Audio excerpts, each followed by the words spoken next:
Hey guys, this is Leo with Angle and Volkers, and in this video, we're going to be talking about what does it really mean when someone says they're going to buy a house with a cash offer.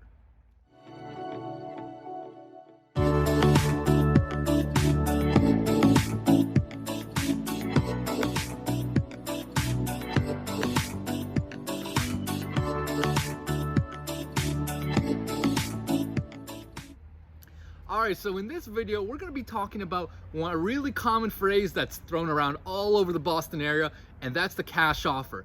And this is good for you to know whether you're a homeowner who's potentially selling your home to an investor, or if you're a buyer looking to compete and you're thinking about how you're going to compete against other buyers in the marketplace. So, we're going to talk about what a cash offer means, what it doesn't mean.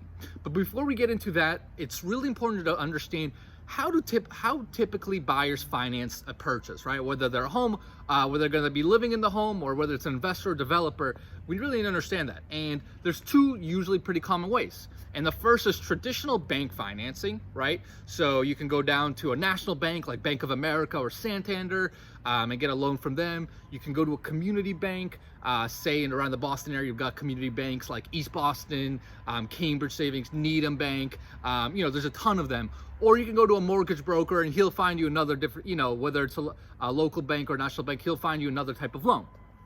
So there's bank financing, and then there's private lending. And that's just a really fancy term for people that can get a loan from a group of private investors or a private fund, usually given out to investors and developers, right? So now that we've defined that, let's go over what it means when an investor comes up to you or a buyer comes up to you and says, hey, I'm gonna buy your home cash. The grand majority of times, a cash buyer is not always necessarily transferring literally the funds from his account. Like, let's say it's a $700,000 home. They're not transferring $700,000 from their account to your account in closing. Usually what a cash buyer means, especially when you're dealing with the investment side, is that a cash offer is really just a financed offer without any contingencies, right? So the buyer's going to put down the offer, you're going to sign the offer, you're going to sign the purchase and sales, and with a purchase and sales, you usually put a deposit down, right? So it could be anywhere from 3, 4 to 5% of the purchase price. So let's take a $700,000 home. You're probably going to have a $20,000 to $30,000 purchase deposit at purchase and sales. And what it means for that buyer is they better get financing for that deal, or else they're going to lose that deposit, right? Because there's no mortgage contingency, right? And there's no inspection contingency. It's a very clean offer, which is usually what people mean when they say a cash buyer, especially when dealing with investors. Now, there's certainly circumstances when you're dealing with higher end homes, or someone just sold their house, for example, right? Say someone just sold their house, they just netted, say, $600,000-$700,000, and they're going to go buy their second home, their next home.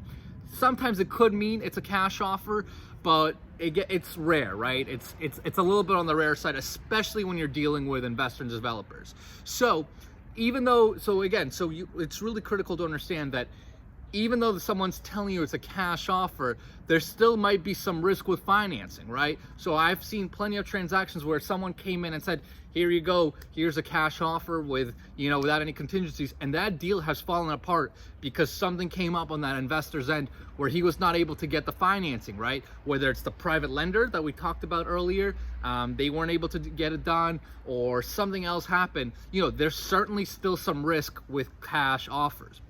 Now, if you are selling a home that's, say, again, more turnkey, right? You're not really selling it to an investor. You're just selling to someone who's going to be living in that home.